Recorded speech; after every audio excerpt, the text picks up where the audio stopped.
ചിലപ്പോൾ മഴയില്ലാതെ നമ്മൾ പ്രയാസപ്പെടാറുണ്ട്, കുടിക്കാൻ പോലും വെള്ളമില്ലാതെ. അപ്പോൾ അള്ളാഹുവിൻ്റെ അനുഗ്രഹങ്ങളായി മഴ ലഭിക്കുമ്പോൾ അത് വേറെ രൂപത്തിലുള്ള പ്രയാസങ്ങളും ഉണ്ടാക്കുന്നുണ്ട്. ഇവിടെയൊക്കെ തന്നെ നമ്മുടെ സ്വസ്ഥമായ ജീവിതത്തിന് വേണ്ടി നമ്മുടെ ജീവിതവും നമ്മുടെ സംസ്ഥാനത്തും അല്ലാതെയുമൊക്കെ ജീവിക്കുന്ന ആളുകളുടെ ജീവിതവും ഏകദേശം പ്രയാസമില്ലാതെ ബുദ്ധിമുട്ടില്ലാതെ ഉണ്ടാകുന്നതിന് വേണ്ടിയുള്ള പ്രാർത്ഥനകളും അവർക്ക് ആവശ്യമായിട്ടുള്ള സഹായങ്ങളുമൊക്കെ നൽകുകയാണ് ഓരോ മുസ്ലിമിൻ്റെയും വിശ്വാസിയുടെയും ബാധ്യതയും കടപ്പാടുമെന്ന് പറയുന്നത്. നമ്മൾ സാധാരണ പറയാറുണ്ട് കാലാവസ്ഥയുടെ വ്യതിയാനം എന്ന് നമ്മൾ പറയാറുണ്ട്. പല രംഗത്തും അതേ രൂപത്തിലുള്ള വ്യതിയാനങ്ങളാണ്, മാറ്റങ്ങളാണ് സംഭവിച്ചുകൊണ്ടിരിക്കുന്നത്. എല്ലാ കാര്യത്തിലും മാറ്റങ്ങളും പരിവർത്തനങ്ങളുമാണ് നാം കാണുന്നത്. ഇസ്ലാം ഉയർത്തിപ്പിടിക്കുന്ന സംസ്കാരം, ആ സംസ്കാരം വഴിമാറിപ്പോകുന്ന, ആ സംസ്കാരം മറ്റുള്ള സംസ്കാരങ്ങളിലേക്ക് വഴുതിപ്പോകുന്ന അനുഭവങ്ങൾ നമുക്ക് കാണാൻ സാധിക്കും. ഇപ്പോൾ മുസ്ലിം കുടുംബങ്ങൾ, ഇസ്ലാമികമായിട്ടുള്ള കുടുംബങ്ങൾ എങ്ങനെയൊക്കെയാണോ ജീവിക്കേണ്ടത് അതിന് വിരുദ്ധമായി മറ്റുള്ള കുടുംബങ്ങളെപ്പോലെ തന്നെ നമ്മുടെ കുടുംബവും ആ കുടുംബത്തിൽ ജീവിക്കുന്ന ആളുകളുടെ സ്വഭാവവുമെല്ലാം മാറിപ്പോകുന്ന അനുഭവങ്ങളുമുണ്ട്. പ്രത്യേകിച്ചും വിവാഹരംഗമാണ്. വൈവാഹിക രംഗം അത്യന്തം അപകടകരമായ രൂപത്തിലൂടെയാണ് ഇന്ന് മുന്നോട്ട് പോകുന്നത്. സുബ്ഹാനല്ലദീ ഖലഖൽ അസ്വാജ കുല്ലഹ, അള്ളാഹു പറയുന്നു 36-ാം അധ്യായം 40-ാമത്തെ വചനം. അള്ളാഹു എത്രമാത്രം പരിശുദ്ധനാണ്. ഖലഖൽ അസ്വാജ കുല്ലഹ, എല്ലാ വസ്തുക്കളെയും അള്ളാഹു ഇണകളായിട്ടാണ് സൃഷ്ടിച്ചിട്ടുള്ളത്, പുരുഷനും സ്ത്രീയും. അതേ രൂപത്തിൽ എല്ലാ ജീവികളിലും ആ ഒരു ഇണ സമ്പ്രദായം നമുക്ക് കാണാൻ സാധിക്കും. അള്ളാഹുവിൻ്റെ അനുഗ്രഹങ്ങളാണെന്നാണ് അള്ളാഹു പറയുന്നത്. അള്ളാഹുവിൻ്റെ ദൃഷ്ടാന്തങ്ങളായി ഇങ്ങനെ മനുഷ്യരെ മറ്റുള്ള ജീവികളെയൊക്കെ സൃഷ്ടിച്ചതിലുള്ള കാര്യം അള്ളാഹു വ്യത്യസ്തമായിട്ടുള്ള സൂക്തങ്ങളിലൂടെ മനുഷ്യരെ ബോധ്യപ്പെടുത്തുന്നുണ്ട്. ഇപ്പോൾ ഈ പ്രപഞ്ചത്തിൽ ഒരുപാട് ഗ്രഹങ്ങളുണ്ട്.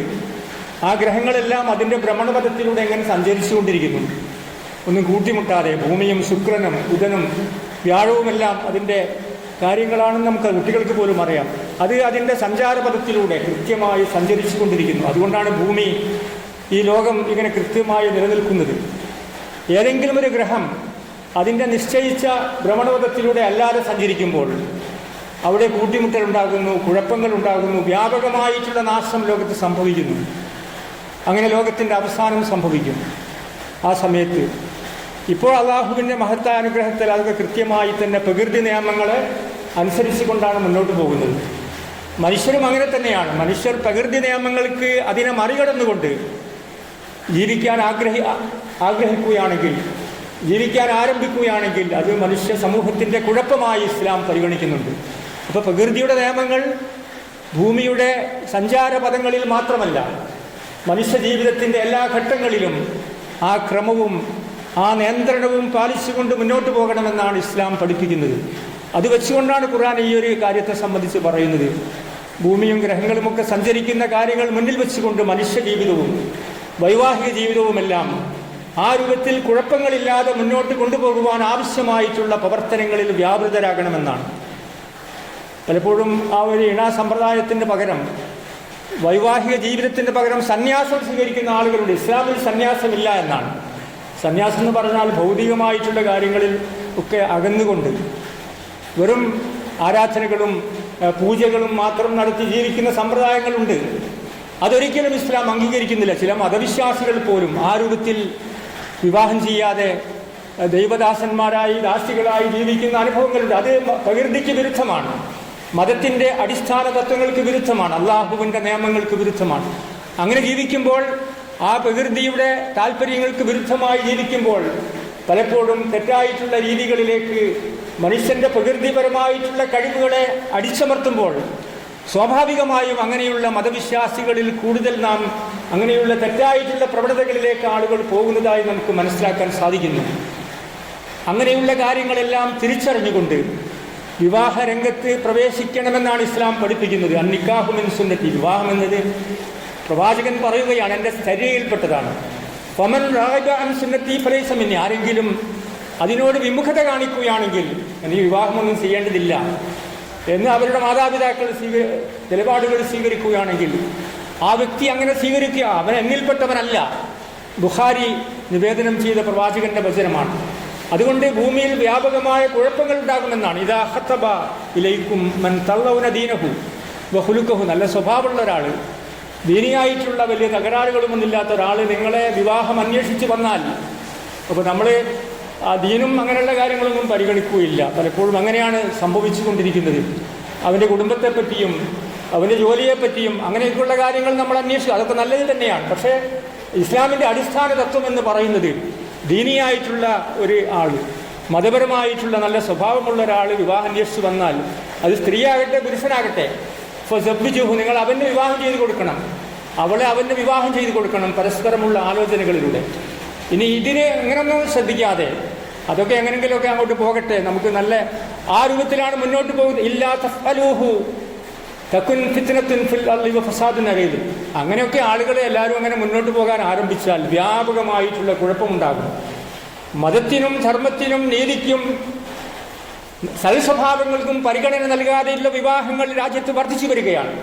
അങ്ങനെ ഉണ്ടാവുമ്പോൾ എന്താ സംഭവിക്കുക? വ്യാപകമായിട്ടുള്ള കുഴപ്പങ്ങൾ.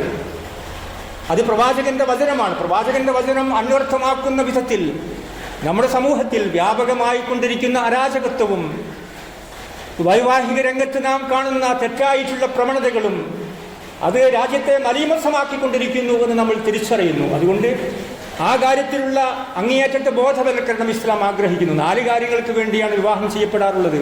നമ്മൾ സാധാരണ കേൾക്കാറുണ്ട്, കുടുംബം നോക്കി വിവാഹം ചെയ്യാറുണ്ട്, സൗന്ദര്യം നോക്കി വിവാഹം ചെയ്യാറുണ്ട്, അതേ രൂപത്തിൽ സമ്പത്ത് നോക്കി വിവാഹം ചെയ്യാറുണ്ട്, ചില പാവങ്ങളൊക്കെ ദീനിയായിട്ടുള്ള കാര്യങ്ങളുണ്ടോ എന്നും നോക്കി വിവാഹം ചെയ്യാറുണ്ട്. പക്ഷെ നിങ്ങൾ സമ്പത്ത് നോക്കിയും സൗന്ദര്യം നോക്കിയും കുടുംബ മഹിമ നോക്കിയും അല്ല വിവാഹം ചെയ്യേണ്ടത്. ദീനിയായിട്ടുള്ള ചിട്ടകളും ക്രമങ്ങളും പാലിക്കുന്നുണ്ടോ? ഭർത്താവും ഭാര്യയും ഒക്കെ അങ്ങനെ പാലിക്കുന്നുണ്ടോ? വരനും വധുവുമൊക്കെ അങ്ങനെയാണോ ജീവിക്കുന്നത് എന്ന അന്വേഷണമാണ് നിങ്ങൾ പ്രാധാന്യപൂർവ്വം പരിഗണിക്കേണ്ടത് എന്നാണ് ഇസ്ലാം. മറ്റൊന്നും വേണ്ടാന്നൊന്നും ഇസ്ലാം പഠിപ്പിക്കുന്നില്ല, അതൊക്കെ വേണം. പക്ഷെ അതോടൊപ്പം അതിന് മുന്തിയ പരിഗണന നൽകേണ്ടത് ഈ കാര്യങ്ങൾക്കാണെന്ന് ഇസ്ലാം പഠിപ്പിക്കുന്നു. ഒരാൾ ആയിഷ റളിയല്ലാഹുഅൻഹയുടെ അടുത്ത് വന്ന് ചോദിച്ചു, ഞാൻ വിവാഹമൊന്നും കഴിക്കുന്നില്ല. അപ്പോൾ അവർ പറഞ്ഞു, ഫലാ തഫ്അലു, ഒരിക്കലും അങ്ങനെ പാടില്ല, വിവാഹം കഴിക്കണം എന്ന് പ്രവാചകന്റെ പത്നി ആയിഷ റളിയല്ലാഹു അൻഹ പറയുന്നു.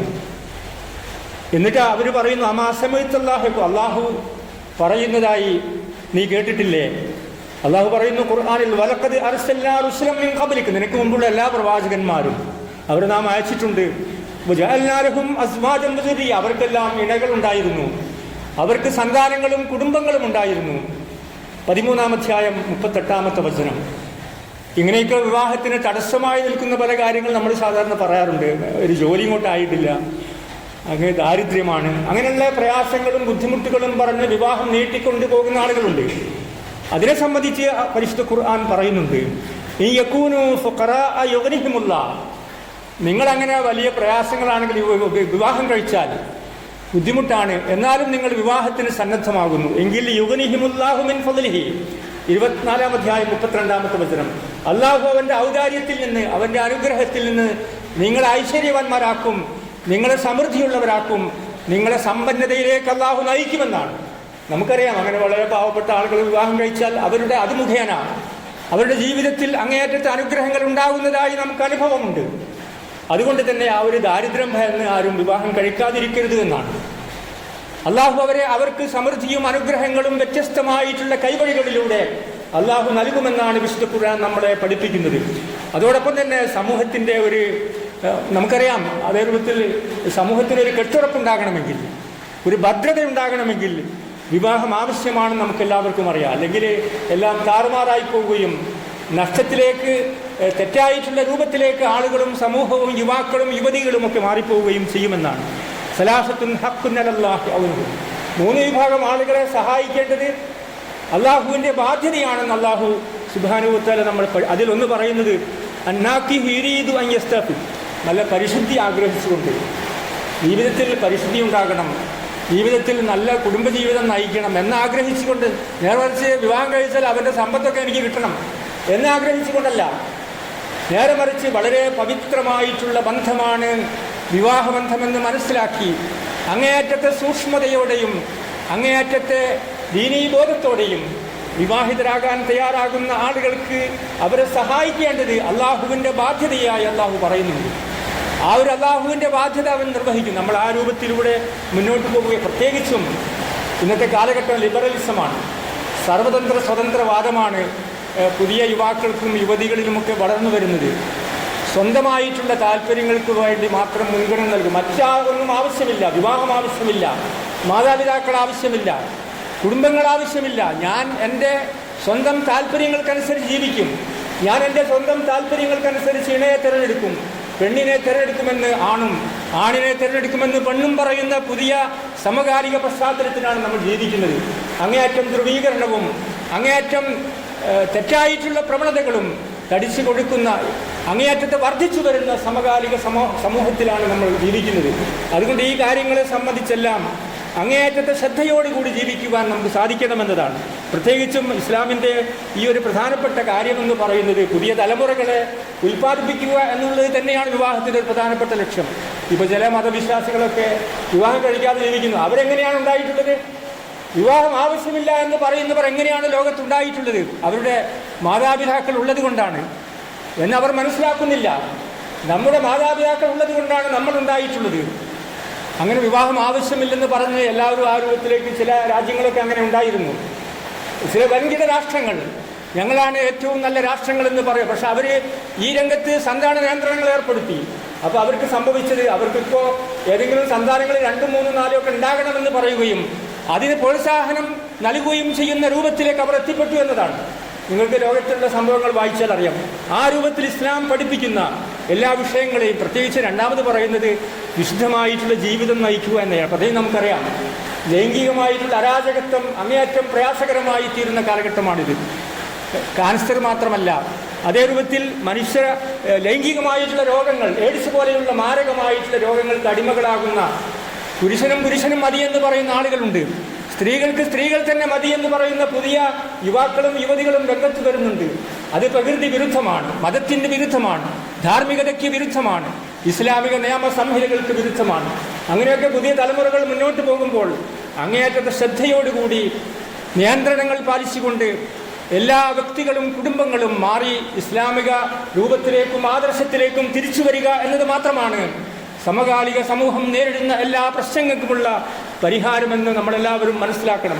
അള്ളാഹുവിൻ്റെ പ്രവാചകൻ പറയുന്നുണ്ട്, മൻ റസഖഹുല്ലാഹു ഇംറഅതൻ, ഒരാൾക്ക് അള്ളാഹു നല്ലൊരു സ്ത്രീയെ, ഒരു സാലിഹായിട്ടുള്ള സ്ത്രീയെ പ്രദാനം ചെയ്തു വിവാഹത്തിലൂടെ, ഫഖദ് ആനഹു വലാ ശത്രിദിനി, അങ്ങനെയുള്ള ഒരു സ്ത്രീ വീട്ടിലേക്ക് എത്തിയാൽ, ഒരു ഭാര്യ വീട്ടിലേക്ക് വന്നാൽ അവൻ്റെ മതപരമായിട്ടുള്ള പകുതി കാര്യങ്ങളും അള്ളാഹു അവന് സഹായിച്ചു കൊടുക്കുമെന്നാണ്. പകുതി കാര്യങ്ങൾ ഭംഗിയായി, ബാക്കിയുള്ള കാലഘട്ടത്തിലും അള്ളാഹുവിൻ്റെ സഹായം ആ കുടുംബത്തിലും വ്യക്തികളിലും ഉണ്ടാകുമെന്ന് ഹാക്കിം നിവേദനം ചെയ്ത പ്രവാചക വചനത്തിലൂടെ നമുക്ക് കാണാൻ സാധിക്കും. പ്രത്യേകിച്ചും സമാധാനപൂർണമായ കുടുംബജീവിതമാണ് ഇസ്ലാം ആഗ്രഹിക്കുന്നത്. വമിൻ ആയാതിഹി അൻ ഖലഖ ലക്കും മിൻ അൻഫുസികും അസ്വാജാ ലിതസ്കുനു ഇലൈഹാ വജഅല ബൈനകും മവദ്ദതൻ വറഹ്മ ഇന്ന ഫീ ദാലിക ലആയാതിൻ ലിഖൗമിൻ യതഫക്കറൂൻ. വിശുദ്ധ ഖുർആൻ പറയുന്നു, അള്ളാഹുവിൻ്റെ ദൃഷ്ടാന്തങ്ങളിൽപ്പെട്ടതാണ് നിങ്ങൾക്ക് ഇണകളെ സൃഷ്ടിച്ചു എന്നത്. അത് നമ്മൾ നേരത്തെ പറഞ്ഞു. അതോടൊപ്പം അതിൻ്റെ പ്രധാനപ്പെട്ട ഒരു ഉൽപ്പന്നം എന്ന് പറയുന്നത്, അത് ഉണ്ടാകണമെങ്കിൽ 2 കാര്യങ്ങളാണ്. ഒന്ന് മവദ്ദത്തും റഹ്മത്തും, അത് നമ്മുടെ ജീവിതത്തിൽ ഉണ്ടാകണമെന്നതാണ്. മവദ്ദത്തുള്ള സ്നേഹം, പ്രേമമെന്ന് പറയുന്ന, അതോടൊപ്പം പ്രായം ചെന്നാലും, എത്രമാത്രം പ്രായം ചെന്നാലും ആ സ്നേഹബന്ധങ്ങൾ നഷ്ടപ്പെട്ടു പോകാത്ത കാരുണ്യത്തിൻ്റെ ചിറകുകളിലൂടെ സഞ്ചരിക്കുന്ന പ്രായം ചെന്ന ആളുകൾ നമുക്ക് കാണാം. അങ്ങനെ തന്നെ അവസാനം അവർ യാത്ര പോവുകയാണെങ്കിലും പ്രായം ചെന്ന ആളുകൾ അങ്ങനെ പോകുമ്പോൾ എന്തൊരു മനോഹരമായിട്ടുള്ള കാഴ്ചയാണ്. ജീവിതത്തിൻ്റെ ആദ്യഘട്ടങ്ങളിൽ മാത്രമല്ല, വൈവാഹിക ജീവിതത്തിൻ്റെ ആദ്യ നാളുകളിൽ മാത്രമല്ല, മരണം വരെ ഒന്നിച്ചു നിൽക്കുന്ന ഒരു ഉറച്ച കരാറായി മീസാഖൻ ഖലീലയെ അല്ലാഹു സൂചിപ്പിച്ചിട്ടുള്ള ഈ വിവാഹബന്ധത്തെ അത്രമാത്രം സുദൃഢമാക്കുവാൻ, സമാധാനപൂർണമായിട്ടുള്ള ജീവിതം നമുക്ക് കൈവരിക്കുവാൻ സാധ്യമാകണമെങ്കിൽ ഇസ്ലാം പഠിപ്പിക്കുന്ന വിശ്വാസങ്ങളും ആദർശങ്ങളും ഉൾക്കൊള്ളാൻ നമുക്ക് സാധിക്കണം. സാധാരണ പറയാറുണ്ട്, ഒരു മത്സ്യത്തൊഴിലാളി അല്ലെങ്കിൽ ഒരു സാധാരണ രാവിലെ മുതൽ വൈകുന്നേരം വരെ കൈക്കോട്ടെടുത്ത് കൊത്തുന്ന ഒരാൾ, അവർ കുറേ അധ്വാനിച്ച് ബുദ്ധിമുട്ടായി വീട്ടിലേക്ക് വരുന്നു, വൈകുന്നേരം വീട്ടിലേക്ക് വരുന്നു. ആ വീട്ടിലേക്ക് വരുമ്പോൾ ആ ഒരു ചെറിയ ചെറ്റക്കുടിലിൽ താമസിക്കുന്ന ഒരു പാവപ്പെട്ട ഭാര്യ എന്തുമാത്രം സ്നേഹത്തോടു കൂടിയാണ് ആ ഭർത്താവിനെ സ്വീകരിക്കുന്നത്. അതാണ് കുടുംബജീവിതത്തിൻ്റെ സമാധാനം എന്ന് പറയുന്നത്.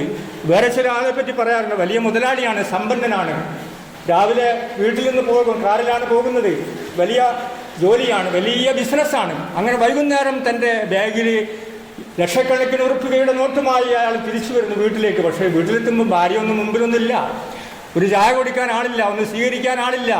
അങ്ങനെ ഭാര്യ വേറെ ലോകത്താണ്, ഭർത്താവ് മറ്റൊരു ലോകത്താണ്. അങ്ങനെയാകുമ്പോൾ ആ വീട്ടിൽ എങ്ങനെയാണ് സമാധാനവും സ്വസ്ഥതയും ഉണ്ടാവുക എന്നതാണ്.